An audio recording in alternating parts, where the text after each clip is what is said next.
The rub, of course, and this is always the rub in every society that has to try to deal with it. The rub, of course, was that there were so many warring definitions of just what healing was supposed to mean, especially in the South. And the nation's collective memory had never been so shattered.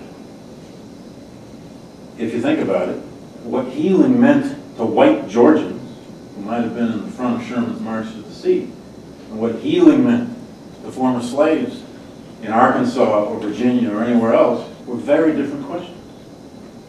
In the wake of our Civil War, there were no Truth and Reconciliation Commissions of really any kind, through which to process memories of either slavery or the experience of total war.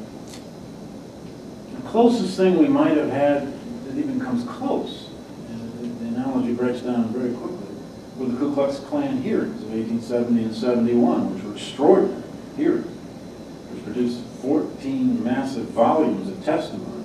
The government was the largest such attempted hearings the United States had ever done. But that, and it was for the purpose of prosecution to an extent, that there were very few of them done in the end.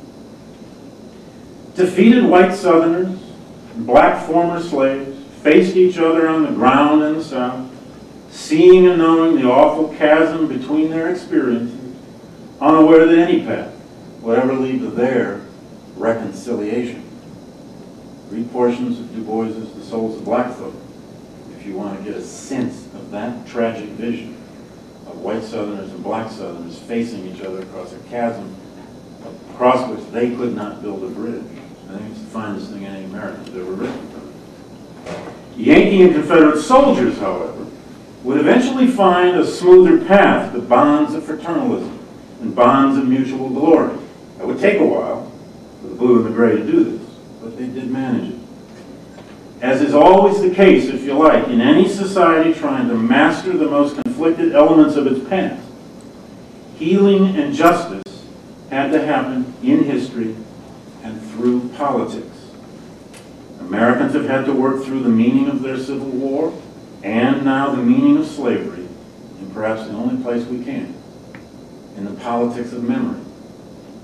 As long as we have a politics of race in America, we will have a politics of Civil War memory and a politics of the memory of slavery.